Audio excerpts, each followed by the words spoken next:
Praise the lord. పునరుద్ధానుడైన యేసు క్రీస్తు నామంలో మీ అందరికీ శుభాభివందనాలండి. బాగున్నారా? యేసయ్య మీ అందరినీ ఆశీర్వదించును గాక. అనుదిన వాత్సల్యత అనే నేటి వాక్య ధ్యానాంశాన్ని ఉదయకాలం ధ్యానించుకుందాం రండి. పరిశుద్ధ బైబిల్ గ్రంథంలో లేవియా కాండం 26వ అధ్యాయము 12వ వాక్య భాగాన్ని నేను చదువుతాను. వీలైతే బైబిల్ తెరిచి వాక్యాన్ని గమనించండి. నేను మీ మధ్య నడిచెదను, మీకు దేవుడనయ్యుందును, యేసయ్యకి మహిమ కలుగును గాక. దైవజనమా, అయ్యా ఇజ్రాయేల్ గారు, ఇప్పుడు చదవబడిన వాక్యాన్ని నేను చదవగా మీరు విన్నారు కదూ. ఎవరికి దేవుడై ఉంటానన్నాడు? నేను మీ మధ్యలో నివాసం చేస్తాను, మీకు నేను దేవుడనయ్యి ఉంటాను అన్నాడు. దేవుని ఉద్దేశం ఏంటో తెలుసా? తన ప్రజలతో ఉండాలనే ఆశ. ఏమండి, ఏదేను తోటలో ఆదాము అవ్వలతో ప్రతిరోజు వచ్చి మాట్లాడాడా లేదా? వారికి దేవుడిగా ఉన్నాడా లేదా? ఒక తండ్రిగా ఉన్నాడా లేదా? ఇశ్రాయేలు ప్రజలు 40 సంవత్సరాలు అరణ్యములో దేవుడు వారితో మేఘముగా నడిచాడు, అగ్నిస్తంభముగా నడిచాడు, ఏమండి మేఘస్తంభముగా నడిచాడు, బండను చీల్చి నీళ్ళు ఇచ్చాడు, పరలోకం నుండి మన్నాను కురిపించాడు, శత్రువులను అనపబడేలా దేవుడు చేశాడు. రకరకాల కార్యాలు దేవుడు ఎందుకు చేశాడో తెలుసా? ఆయన మన మధ్యలో ఉండడానికి ఇష్టపడుతున్నాడు. అయితే ఈ వాక్యం వింటున్న దైవజనమా, ఇప్పుడు దేవుడు నీతో లేలే ఉన్నాడంటావా? ఆ విశ్వాసం నీకుందా? నీ వ్యాపారంలో దేవుడు ఉన్నాడా? నీ పిల్లల విషయంలో దేవుడు ఉన్నాడా? నీ కుటుంబంలో దేవుడు ఉన్నాడా? నీ సంఘంలో దేవుడు ఉన్నాడా?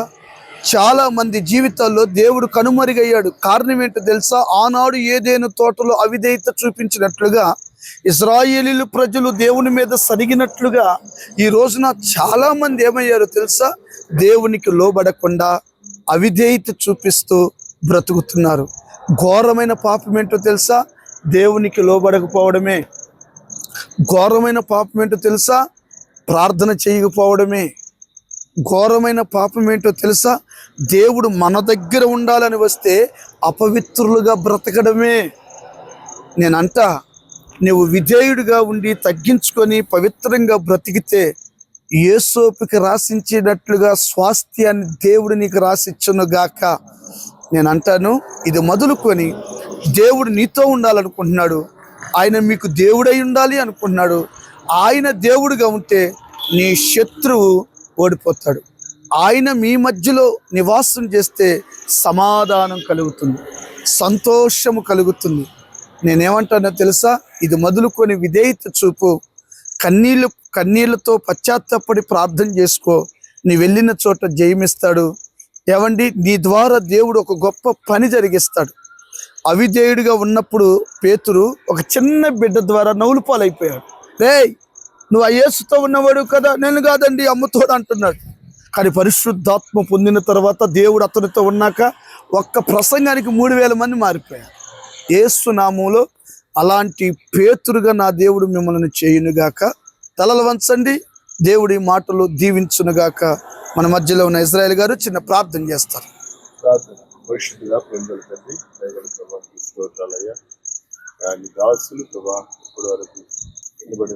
మాటను బట్టి నీకు వందనాలు. ప్రతి వాక్యాన్ని అయ్యా మీరు అంటున్నారు, మీ మధ్య నేను ఉంటాను. ఆమేన్. అవునైనా నువ్వు ఉండబట్టి ప్రభా ఇటు రీతిగా ఉంచుతాను. అయితే ఆ సహవాసము నిత్యము నీతో కొనసాగించడానికి ఒక శక్తిని దయచేయండి. నీ సహవాసం లేని వారికి నీ సహాయం దయచేయండి. ఈ వాక్యం విన్న ప్రతి ఒక్క బిడ్డ కుటుంబంలో నీతో సహవాసం చేసే కృపను దయచేయమని యేసయ్య నామములో అడిగి పొంది నామ తండ్రి. Amen. Thank you. God bless you. 1 second అయ్యా. Praise lord, praise lord. మా మిరియాల కూడా మీటింగ్ కూడా దేవుడు అద్భుతంగా నడిపించాడు. దేవుడు ఇంకా అనేక ప్రాంతాల్లో బహుబలంగా వాడుకునేలాగున మా కొరకు, మా పరిచర్య కొరకు ప్రార్థన చేయండి. God bless you.